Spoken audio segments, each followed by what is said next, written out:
মন্ত্রী বিকাশের বিকশিত ঘনঘটা গোটা দপ্তরকে ঘুমিয়ে রেখে জনজাতি কল্যাণ দপ্তরের টাকায় একের পর এক তিনি নির্মাণ করেছেন অট্টালিকা। কিন্তু রাজ্যে জনজাতিদের বিকাশ রয়ে গেছে অন্ধকারে। নিজের বাড়ির বাউন্ডারি ওয়ালও তৈরি হয়েছে জনজাতি কল্যাণ দপ্তরের টাকায়। তার এই বিশাল আর্থিক ঘোটালা সামনে আসতে একের পর এক মন্ত্রী বিকাশের দুর্নীতি ও কেলেঙ্কারির দুর্গন্ধ ছড়াতে শুরু করেছে।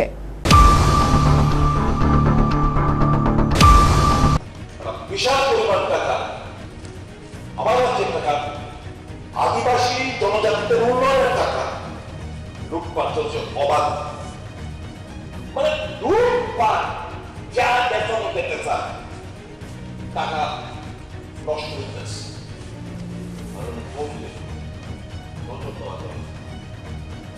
আমার বক্তব্য দপ্তরের আধিকারিকরা কি আপনি সুপ্রিয় যে আমার সোসাইটি করতে হইব? আমার বোর্ডের ডিপার্টমেন্ট স্বাক্ষর তো সই করছে ট্রাইবাল ওয়েলফেয়ার ডিপার্টমেন্ট না, তাহলে সোসাইটি তৈরি কইরা সব লুটপাটের মধ্যে এটা আপনি অবিলম্ব, এবং আমি কাউন্সিল মিনিস্টারকে অবিলম্বের মধ্যে হস্তক্ষেপ করব। একাংশ দলীয় নেতৃত্বের দাবিদারি করে 2023 সালের বিধানসভা নির্বাচনে বিজেপির টিকিটে তেলিয়ামুড়া মহকুমার কৃষ্ণপুর বিধানসভা কেন্দ্র থেকে নির্বাচনে জয়ী হয়েছিলেন বিকাশ দেববর্মা। কপালগুনি তিনি হয়ে যান জনজাতি কল্যাণ মন্ত্রী। তার মূল দায়িত্ব ছিল জনজাতিদের বিকাশে তিনি কাজ করবেন উদয়স্ত, আর এতে জনজাতিদের বিকাশে নজির সৃষ্টি করবেন মন্ত্রী বিকাশ। অন্তত নিজের মন্ত্রী হওয়ার পর নিজের ঢাক পেটাতে গিয়ে এমনটাই তিনি বলেছিলেন। কিন্তু অদ্ভুত সমাপতন মিশে রয়েছে তার নামটিতে। জনজাতি কল্যাণ মন্ত্রী বিকাশ দেববর্মা বিকশিত হয়েছেন ঠিকই, তবে সেই বিকাশ হয়েছে নিজের। জনজাতি কল্যাণ দপ্তরের টাকা তার এতটাই বিকাশ ঘটেছে যে যার কারণে খোয়াইয়ে একটি পেট্রোল পাম্পের মালিক হয়ে গেছেন তার ছেলে। তেলিয়ামুড়া পেট্রোল পাম্পের মালিক তার স্ত্রী। তার নিজের জন্য ডুপ্লেক্স বাড়ি তৈরি হয়েছে দিল্লির আভিজাত এলাকায়। যে এলাকায় দিল্লিতে তার বাড়ি হয়েছে সেখানে বড় শিল্পপতিরও বাড়ি করতে গেলে 7 বার চিন্তা করে। কিন্তু বিকাশ দেববর্মা মন্ত্রী হবার 1.5 বছরে অন্তত 4 থেকে 5 কোটি টাকা খরচ করে সেই বাড়ি তৈরি করে ফেলেছে। দুটি পেট্রোল পাম্পের পেছনে খরচ হয়েছে তার 2 কোটি টাকারও বেশি। শুধু এতটুকুই নয়, বড় বড় অর্থাৎ হাতায় কতরও তৈরি হচ্ছে তার প্রাসাদোপম বাড়ি ও হোটেল। শহর আগরতলাতেও বেশ কয়েকটি বাড়ি তৈরি করেছেন তিনি। সব মিলিয়ে তার বেশ কয়েক কোটি টাকা খরচ হয়ে গেছে ইতিমধ্যে। এত টাকা মন্ত্রী বিকাশ দেববর্মা কি করে খরচ করছেন বহুদিন ধরেই ছিল প্রশ্ন। তিনি এমনকি ব্যবসা করেন যার মাধ্যমে তার কাছে অর্থের বর্ষা হচ্ছিল, তা নিয়েও তৈরি হচ্ছে রহস্য। তাছাড়া তার আয়ের উৎস নিয়েও হাজারো প্রশ্ন রয়েছে। তবে এখন ধীরে ধীরে তার অর্থের উৎস কোথায় তা কিছু আভাস মিলছে।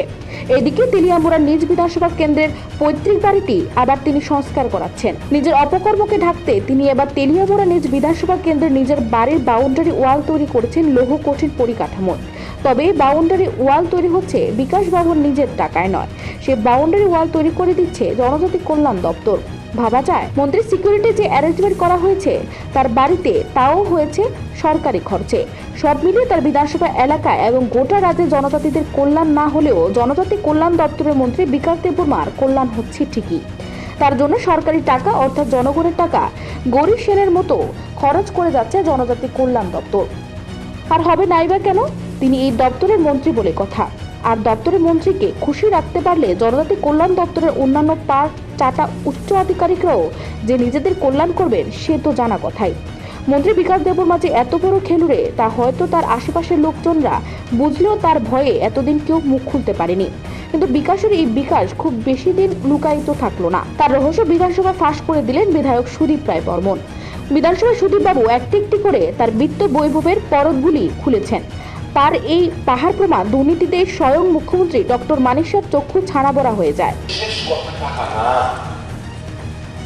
জীবনের শেষ করতে সম্পর্কের তোলার গুণাবদ্ধ এটা আমাদের স্যাটিসফ্যাকশন পাইবে, মানুষের উপকার লাগে। আমি কোথাও না আপনার তো গেল মহাবীর এনকেট নিউ দিল্লির মধ্যে যে 3 BHK ফ্ল্যাটের মধ্যে আমি তো এটা বিকাশ করবো, আপনি মহাবীর এনকেট দিল্লির মধ্যে ফ্ল্যাটের মধ্যে ঘুমো চাবিদার দেয় কোথাও না ঘুমো।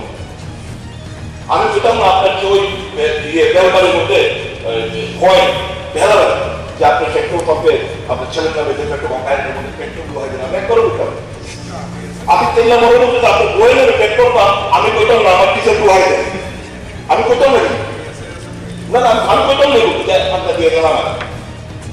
লেম্বু ছড়াতে এখানে একটা বিল্ডিং ভালো ভাবে একটা আছে কোথাও না, এই বিল্ডিংটা আমার দিয়ে ব্যবসা বাণিজ্য করবো, এখনো ঠিক আছে ধন্যবাদ। আপনি ওই যে বঙ্গলা লাইন মাঝে আপনি কনস্ট্রাকশন কি করতে ভগবান জানে, আমি হলো বলতাম এটা আমার লিখেতে এটা আমি বলতাম ঠিক আছে যে আমি মন্ত্রী কতদিন হয়েছে,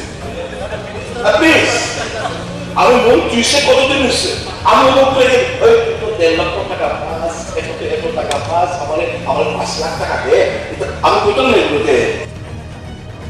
মন্ত্রিত্বের 1.5 বছরের মধ্যে মন্ত্রী বিকাশের প্রস্ফুটিত বিকাশের ছটায় তখন খাবি খেতে শুরু করেছিলেন অধিবেশন কক্ষে উপস্থিত সদলীয় অন্যান্য বিধায়করা। শুক্রবার অধিবেশন কক্ষে রীতিমতো বিস্ফোরণ ঘটিয়েছিলেন সুদীপ বাবু। মুখ্যমন্ত্রী ডক্টর মানিক শাহ ব্যক্তিগত জীবনের সৎ, স্বচ্ছ এবং দৃঢ় ব্যক্তিত্বের অধিকারী। সরকারি খরচে তার নিজের এবং নিজের বাড়ির জন্য আজ পর্যন্ত কিছু করেনি। তার বাড়িতে সিকিউরিটির যে অ্যারেঞ্জমেন্ট, তার খরচ মুখ্যমন্ত্রী ডক্টর মানিক শাহ নিজের বহন করছেন। সরকার থেকে তাকে যে টাকা দেওয়া হবে বারবার জানানোর পরও তিনি 1 টাকাও সরকার কোষাগার থেকে নেননি। অথচ তার মন্ত্রিসভার এক সদস্যই সরকারি টাকায় অর্থাৎ জনজাতি কল্যাণের জন্য বরাদ্দ টাকা রীতিমতো হরির লুট করেছেন নিজস্ব ব্যক্তিগত স্বার্থ এবং অর্থভান্ডার স্থিত করতে। অথচ মুখ্যমন্ত্রী চেয়েছিলেন তার মন্ত্রিসভার প্রত্যেক সদস্য যাতে স্বচ্ছতার সাথে চলেন, তার জন্য করার নির্দেশও দিয়ে রেখেছেন তিনি। পাশাপাশি মন্ত্রীদের নিজ নিজ দপ্তরে স্বচ্ছতা বজায় রাখার জন্য ও মুখ্যমন্ত্রী ডক্টর মানিক শাহর নির্দেশ রয়েছে। কিন্তু জনজাতি কল্যাণ মন্ত্রী বিকশিত বিকাশে তিনি হতভম্ব, যার কারণে অধিবেশনে কংগ্রেস বিধায়ক সুদীপ রায় বর্মনে তিক্ত বাক্যবাণের আক্রমণের পরিপ্রেক্ষিতে একটি কথাও তিনি বলতে পারেননি। সুদীপ বাবুর বক্তব্যের জবাব দিতে পারেনি মন্ত্রিসভার অন্য সদস্যরাও। মন্ত্রী বিকাশ দেববর্মা মন্ত্রিসভার প্রত্যেক সদস্যকে ঘুম পাড়িয়ে রেখে এত বড় ঘোটালা করতে পারবেন এবং করেছেন তা ছিল সবার অগোচরে। তবে ধর্মের কল বাতাসে নড়ে। মন্ত্রী বিকাশে দুর্নীতির বিকাশ ঘটতেই শুরু হয় খোঁজ খবর, আর তাতে বেরিয়ে এলো রীতিমতো সারা জাগানো দুর্নীতির কেচ্ছা। জনজাতি কল্যাণ দপ্তরের টাকাতেই নিজের পৈতৃক বাড়ির বাউন্ডারি ওয়াল তৈরি হচ্ছে তা জানাজানি হতে তেলিয়ামুড়া মহকুমার বিজেপি নেতৃত্বের মধ্যে তীব্র আলোড়ন সৃষ্টি হয়েছে। তার বিরুদ্ধে ওঠা আকাঠ্য প্রমাণ মন্ত্রী বিকাশ নিজেও অস্বীকার করতে পারছে না। খোঁজ খবর দেখা গেছে চলতি বছরের জানুয়ারি 25 তারিখ মুঙ্গিয়াকামি আরডি ব্লক মন্ত্রী বিকাশ দেববর্মার পৈতৃক বাড়ির বাউন্ডারি ওয়াল নির্মাণের জন্য অর্থের মজুরি দেয়। এই অর্থে ইট, বালি, সিমেন্ট, রড, গাড়ি ভাড়া, অতিরিক্ত খরচ ইত্যাদি বাবদ 4,96,387 টাকা মঞ্জুর হয় প্রথম কিস্তিতে। আবার একই দিনে এই বাউন্ডারি ওয়ালের বিভিন্ন সামগ্রিক খাতে আবারও অতিরিক্ত মজুরি দেওয়া হয় 4,99,145 টাকা। তবে প্ল্যানিং অনুযায়ী যে ওয়াল তৈরির ড্রয়িং সামনে এসেছে তাও এক বিশাল ব্যাপার। 10 লক্ষ টাকা খরচ করে এত মজবুত ওয়াল কেন সুরক্ষিত দুর্গ বানাবার জন্যই তৈরি করা হয়, এমনটাই বলা বলি শুরু হয়েছে। মুঙ্গিয়াকামি আরডি ব্লক থেকে বের হওয়া দুটি অর্ডারের অ্যাসিস্ট্যান্ট ইঞ্জিনিয়ার এবং এক্সিকিউটিভ ইঞ্জিনিয়ারের স্বাক্ষর রয়েছে।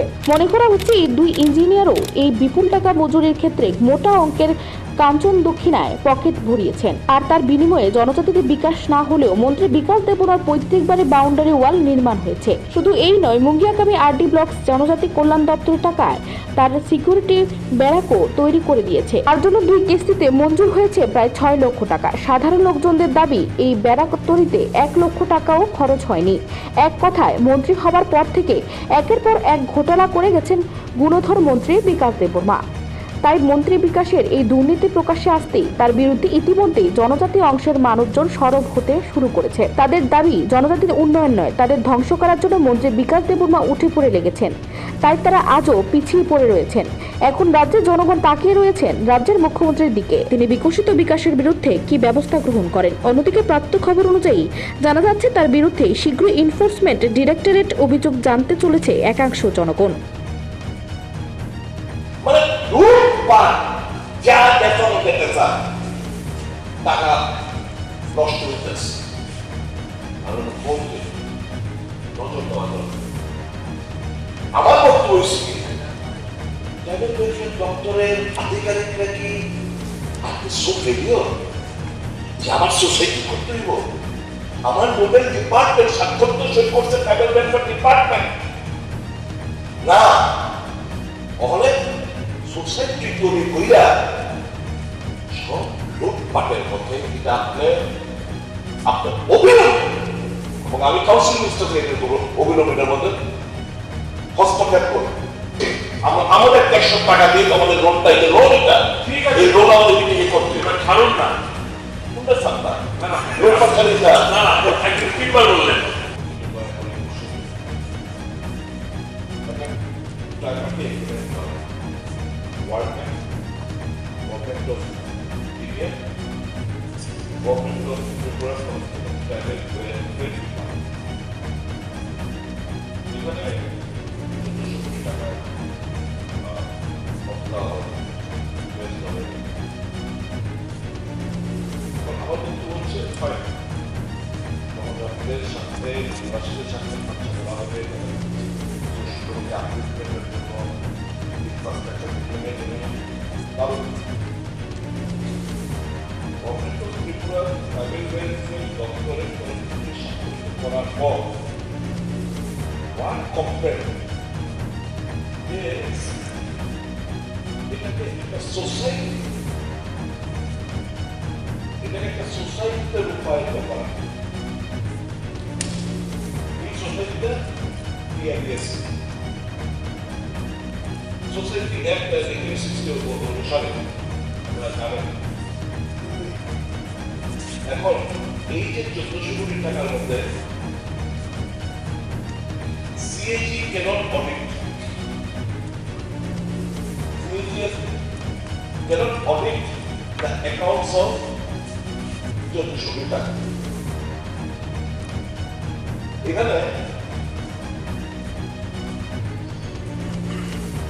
as per PIB EDC হচ্ছে যে মেইন বডি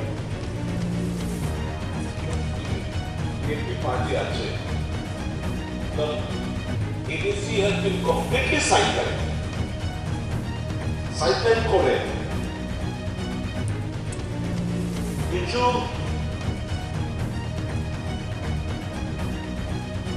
কনসালটেন্সি এজেন্সি এই সোসাইটির মাধ্যমে নিয়োগ করা হচ্ছে ১৪০০ কোটি টাকা। এখন ৩ বছরের জন্য আপাতত ৩ বছরের জন্য বেশ কিছু কনসালটেন্সি এজেন্সি এই সোসাইটি নিয়োগ করছে কি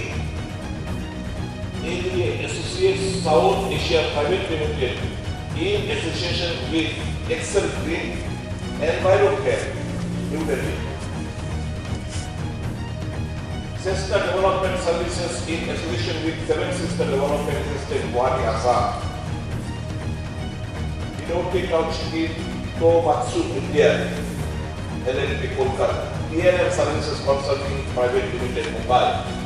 CE Testing Company Private Limited, Educational Initiatives Private Limited, Thinkful Consulting Private Limited in consortium with Language and Learning Foundation and Victor Missionary Education Research Society. The Platform Trust in consortium with People for Action New Delhi, Grant Thornton Bharat LLP, AMC India Limited New Delhi, JK Trust Mumbai in JB with Arms and Young LLP, Gujarat. সব মিলে দেখা যাচ্ছে এই consultancy agency গুলো আপাতত এখানে ৩ বছরের একটা টাকা হিসাব ২০০ কোটি টাকা ২০০ কোটি টাকা ৩ বছরের দিকে তাদেরকে আবার এটা ধরেন আবার ৩ বছরের দিকে ৬ বছর পর্যন্ত আবার ৩ বছরের দিকে আবার টাকা দিবে তাহলে ১৪০০ কোটি টাকার মধ্যে যদি এই কনসালটেন্সি এজেন্সি জায়গা এখানে আপনি দেখতেছি অফিসের গ্যারেজের মধ্যে আপনার ফিনান্স সেক্রেটারি আছে তাকে জিজ্ঞেস করে দেয় দিস ইজ আ লুটপাট this is of for and by the consultant this project পুরো আপনাদেরকে ঘুমোনো একটা আর আজ খুব জমি ডাকতে পারবেন আমরা আপনাদেরকে অ্যাডজেক্টিভ লাগাই আসলে অ্যাডজেক্টিভ প্রাপ্ততা দিতে বলেছি সবাই সবাই আপনারা তো টিপে চাইতেছেন আপনাদেরকে সামনে রেখা বিশাল পরিমাণ টাকা আবার আছে টাকা আদিবাসী জনজাতিদের উন্নয়নের টাকা লুটপাট চলছে অবাধ করবো এবার দেখেন এটা তো একটা বছর শুরু হয়ে গেছে এবার কিছু নিয়োগ করছে এই সোসাইটি বেতনটা COO 1,75,000 per month specialist institution building and social inclusion 1.5 lakh per month specialist payroll development training and knowledge management 1.5 lakh specialist environment safeguard 1.5 lakh specialist M&E and MIS 1.5 lakh specialist agriculture and horticulture 1.5 lakh specialist livestock 1.5 lakh specialist fishery 1.5 lakh specialist post harvest marketing 1.5 lakh specialist finance 1.5 lakh specialist HR and administration 1.5 lakh specialist procurement 2 lakh specialist social safeguard gender citizen engagement 1.5 lakh associate social and environmental 45,000 office assistant 24,000 young professional 40 support staff group B 16,000 programme manager agriculture horticulture PHL 60,000 programme manager livestock 60,000 programme manager fishery 60,000 programme manager institution building 60,000 programme manager M&E 60,000 additional programme manager finance লোকিয়া 45,000 finance and procurement officer 45,000 M&E 45,000 MIS and data entry operator 35,000 এই বেতন প্রতি মাসে